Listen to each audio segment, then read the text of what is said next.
வணக்கம். அமரர் கல்கி அவர்களின் பொன்னியின் செல்வன் 5ஆம் பாகம் தியாக சிகரம். அதில் 68ஆம் அத்தியாயம் ஒரு நாள் இளவரசர். சேந்தன் அமுதனின் கட்டிலுக்கு அடியிலிருந்து வந்த முனகல் சத்தத்தை கேட்டதும் ஆழ்வார்க்கடியான், ஆஹா, அப்படியா சமாச்சாரம்? சிவபக்த சிகாமணிகளே, பழைய பரமசிவனைப் போல் மோசம் செய்ய ஆரம்பித்து விட்டீர்களா என்று சொல்லிக்கொண்டே மேலே போகத் தொடங்கினான்.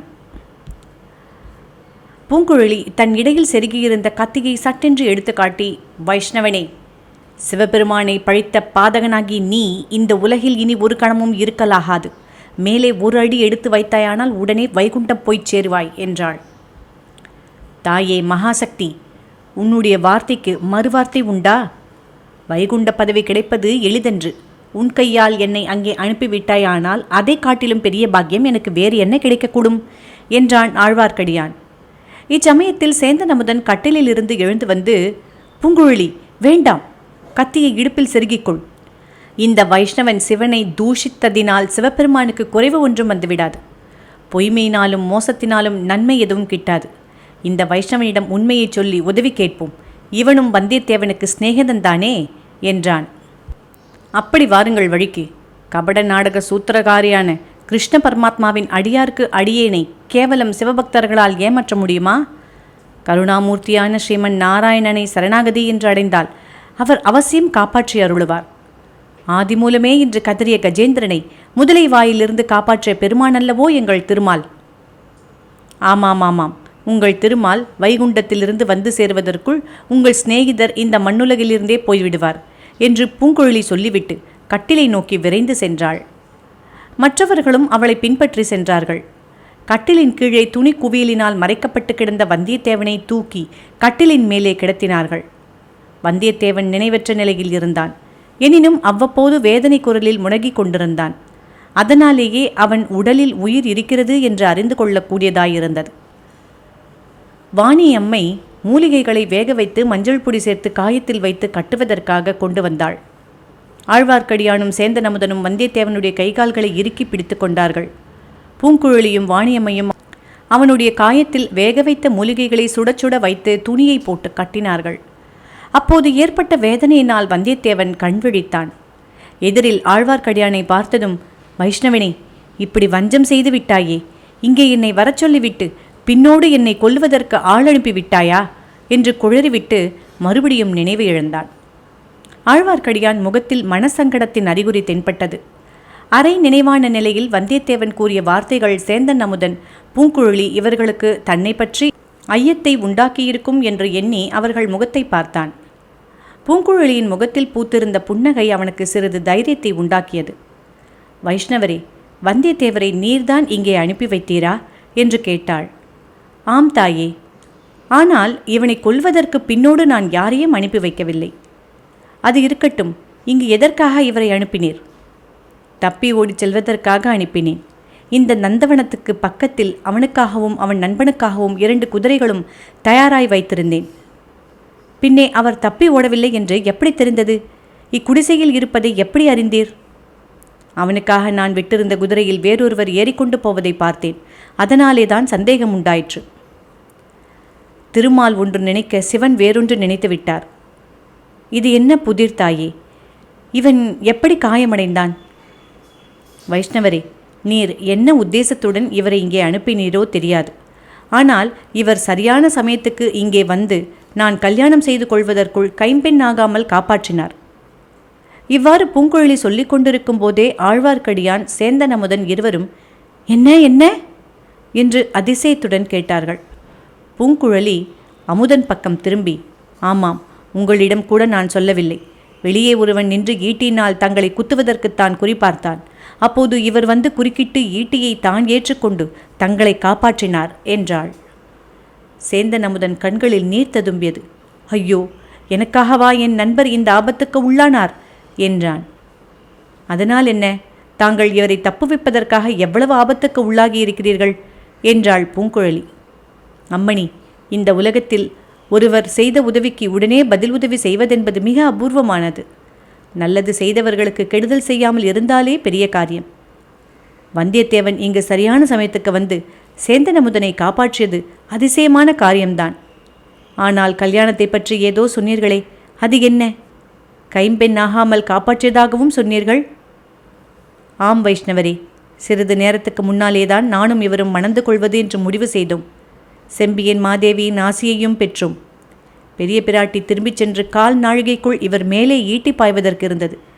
என்னால் கூட அதை தடுத்திருக்க முடியாது.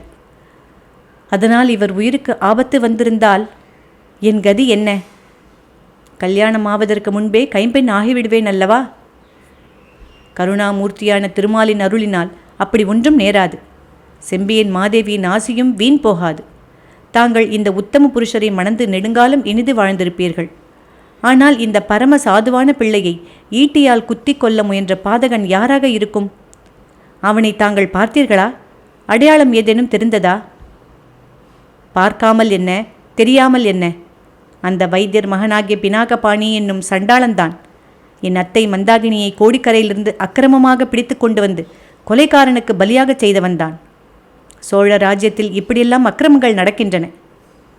இது என்ன அக்கிரமத்தை கண்டுவிட்டீர்கள்? இதைவிட 1000 மடங்கு நடக்கப் போகிறது. சோழ நாட்டில் இன்றிரவு அராஜகம் ஆரம்பமாகப் போகிறது. சிற்றரசர்களுக்குள் பெரிய சண்டை மூளப்போகிறது. நாடெங்கும் மக்கள் ஒருவரோடொருவர் சண்டையிட்டு கொண்டு மடியப் போகிறார்கள். ஸ்ரீமன் நாராயணமூர்த்தியின் அருளினால் ஒரு பெரிய அற்புதம் நடந்தாலன்றி இந்த நாட்டுக்கு வரப்போகும் விபத்துகளை தடுக்க முடியாது என்றான் ஆழ்வார்க்கடியான். வைஷ்ணவரே, இது என்ன இப்படி சாபம் கொடுப்பது போல பேசுகிறீர்? சோழ நாடு செழிப்படைய ஆசி கூறலாகாதா என்றான் அமுதன். நாடு எப்படியாவது போகட்டும், நாங்கள் கோடிக்கரைக்கு போய்விடுகிறோம் என்றாள் பூங்குழலி. நாம் போய்விடலாம். என் உயிரை காப்பாற்றிய இந்த உத்தம நண்பனை என்ன செய்வது என்று சேந்தன் அமுதன் கேட்டான். இவனை உங்களால் எப்படியும் காப்பாற்ற முடியாது. இங்கேயே நீங்கள் இருந்தாலும் பயனில்லை. சிறையிலிருந்து தப்பி ஓடியவர்களை பிடிப்பதற்கு இப்போதே நாலா பக்கமும் சேவகர்கள் தேடி அலைகிறார்கள். விரைவில் இங்கேயும் வருவார்கள்.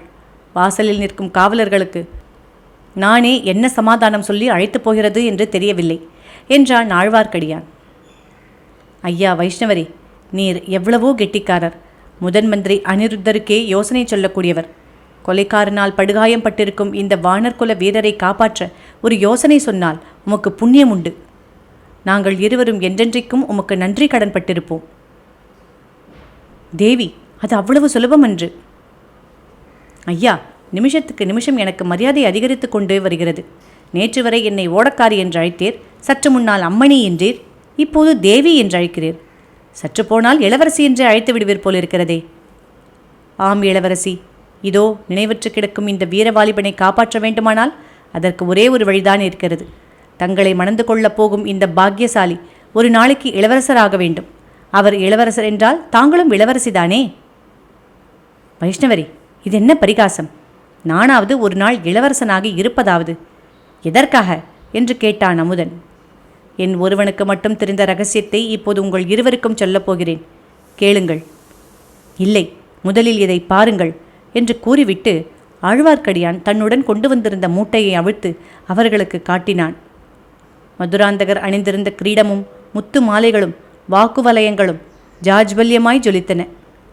ஆஹா, இவை இளவரசர் மதுராந்தகர் தரித்திருந்தவை அல்லவா? சற்று முன்பு இங்கேயே நாங்கள் பார்த்தோமே என்றான் அமுதன். இவை எங்கிருந்து கிடைத்தன என்றாள் பூங்குழலி. இந்த நந்தவனத்தின் வேலி ஓரத்தில் இருந்து கிடைத்தன. இன்னும் நான் சொல்ல வந்த ரகசியத்தையும் கேளுங்கள். வடவாற்றங்கரையோடு நான் வந்து கொண்டிருந்த போது 2 குதிரைகளின் மீது 2 பேர் விரைவாக போய்க் கொண்டிருந்ததை கண்டேன். அவை நான் வந்தியத்தேவனுக்காகவும் இவனுடன் சிறையிலிருந்து தப்பிய பைத்தியக்காரனுக்காகவும் இங்கே விட்டுப்போன குதிரைகள். அந்த பைத்தியக்காரனை தங்களுக்கு கூட தெரியுமே? ஆமாம், தெரியும். பாண்டிய வம்சத்து மணிமகுடத்தையும் இரத்தினஹாரத்தையும் பற்றி யாரை பார்த்தாலும் உளறி கொண்டிருந்தவன் அவனேதான். வடவாற்றங்கரையோடு அதிவேகமாக சென்ற குதிரைகளில் ஒன்றின் மீது அந்த பைத்தியக்காரன் இருந்தான். இன்னொரு குதிரை மேலிருந்தவர் இளவரசர் மதுராந்தகர் போல தோன்றியது. இங்கு வந்த பிறகு அது நிச்சயமாயிற்று. இது என்ன விந்தை? மதுராந்தகர் எதற்காக தமது ஆபரணங்களை கழற்றி எறிந்துவிட்டு ஓட வேண்டும்? அதுதான் எனக்கும் தெரியவில்லை. முதன் மந்திரியிடம் சொல்லி ஓடியவர்களை தொடர்வதற்கு ஆட்கள் அனுப்பப் போகிறேன். ஆனால் அதற்குள்ளே இங்கு பெரிய விபரீதங்கள் நடந்துவிடும் என்று அஞ்சுகிறேன். என்ன விபரீதம் நடந்துவிடும்? பழுவேட்டரையர்களும் அவர்களுடைய கட்சியை சேர்ந்த சிற்றரசர்களும் இதோ தஞ்சை கோட்டை வாசலை அணுகிக் கொண்டிருக்கிறார்கள். கொடும்பாளூர் வேளாரும் முதன் மந்திரியும் மலையமானும் அவர்களை வரவேற்க கோட்டை வாசலில் காத்து கொண்டிருக்கிறார்கள். ராஜ்ய உரிமை பற்றி சமாதான பேசி முடிவு செய்ய வேண்டும் என்பது சக்கரவர்த்தியின் விருப்பம். கட்டளை. ஆனால் பழுவேட்டரையர்கள் சமாதான பேச்சு தொடங்குவதற்கு முன்பு மதுராந்தகர் எங்கே என்று கேட்பார்கள். அவரை காணோம் என்றதும் கொடும்பாளூர் வேளார் மீது பாய்வார்கள். சேனாதிபதிதான் பொன்னியின் செல்வருக்கு பட்டத்தை நிச்சயம் செய்து கொள்வதற்காக மதுராந்தகரை கொன்றுவிட்டார் என்பார்கள். பெரிய வேளார் அதற்கு மறுப்பு சொன்னாலும் அவரால் நிரூபிக்க முடியாது. உடனே பயங்கரமான உள்நாட்டு யுத்தம் ஏற்படும். சோழ நாடு விரைவில் சீர்குலையும். அதற்குள்ளே நாம் இங்கிருந்து புறப்பட்டு போய்விடுவோம். தேவி, அது முடியாத காரியம். பின்னே என்ன சொல்கிறீர்? இந்த கிரீடத்தையும் ஆபரணங்களையும் சற்று நேரம் சேந்தன் அமுதன் அணிந்து கொள்ளட்டும். பொன்னியின் செல்வரை ஏற்றிக்கொண்டு வந்த யானையை நான் அழைத்து கொண்டு வருகிறேன். அதில் இவர் ஏறிக்கொள்ளட்டும். என்னுடைய ஆட்களை மதுராந்தகர் வாழ்க என்று கோஷித்துக் கொண்டு யானைக்கு முன்னும் பின்னும் போகச் சொல்கிறேன். மதுராந்தகர் ஏறி வந்த பல்லக்கும் அருகில் இருக்கிறது. அதில் வந்தியத்தேவனை போட்டு திரையை விட்டு விடுவோம். தேவி, தாங்கள் பல்லக்கின் பக்கமாக நடந்து வாருங்கள். மற்றதையெல்லாம் என்னிடம் விட்டுவிடுங்கள் என்றான் ஆழ்வார்க்கடியான். இது என்ன பைத்தியக்கார யோசனை என்றான் சேந்தன் அமுதன். இவர் கிரீடத்தை வைத்துக்கொண்டால் அடையாளம் தெரியாமல் போய்விடுமா என்றாள் பூங்குழலி. ராத்திரி வேளையில் யானை மேல் உட்கார்ந்திருப்பவரை யார் அடையாளம் கண்டுபிடிக்க முடியும்? சந்தேகம் ஏற்பட்டால் அல்லவோ கூர்ந்து பார்க்கப் போகிறார்கள். உங்களுடைய நானும் வரப்போகிறேன். உங்கள் எல்லோரையும் கோட்டைக்குள் முதன் மந்திரியின் வீட்டில் பத்திரமாக கொண்டு போய் சேர்ப்பது என் பொறுப்பு. இந்த வானர் குலத்து வீரனை காப்பாற்றுவதற்கு வேறு வழி ஒன்றுமில்லை. இன்னும் சிறிது நேரம் விவாதம் செய்த பிறகு சேந்தன் அமுதனும் பூங்குழலியும் ஆழ்வார்க்கடியானுடைய யோசனைக்கு இணங்கினார்கள். இதோடு இந்த அத்தியாயம் நிறைவுற்றது.